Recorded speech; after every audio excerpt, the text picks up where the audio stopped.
have a male and a female Ascaris lumbricoides here, but there are many, many different types of species when it comes to the genus Ascaris. For example, you have Ascaris suum, and that infects pigs. It infects the intestines of pigs, actually.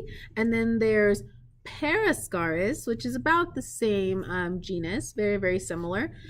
Parascaris equorum, and that is a roundworm that infects equines, or horses to be more precise.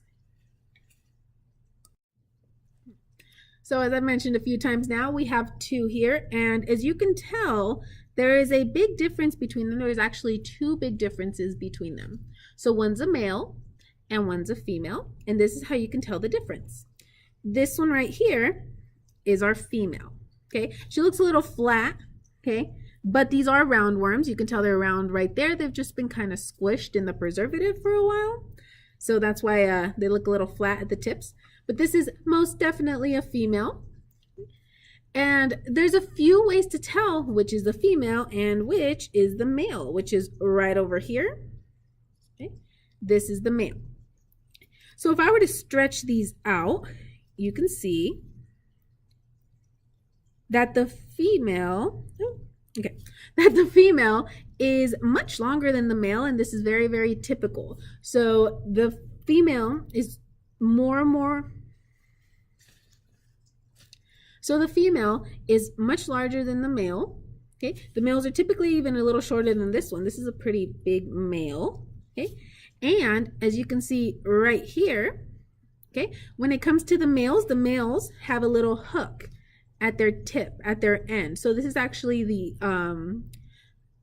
the posterior, and this is the anterior of this Ascaris lumbricoides, or A lumbricoides, that's how you call it.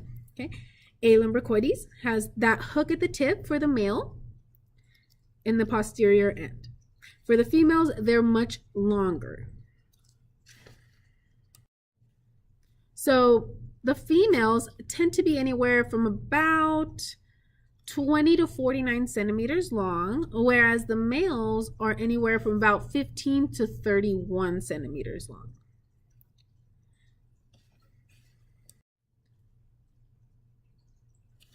So the first thing we're going to do is we're going to set the male aside. So I'm going to kind of put him over here, and I'm going to put the female up in the forefront. And as I told you, it's really, really simple to tell the difference. Between the anterior and the posterior end,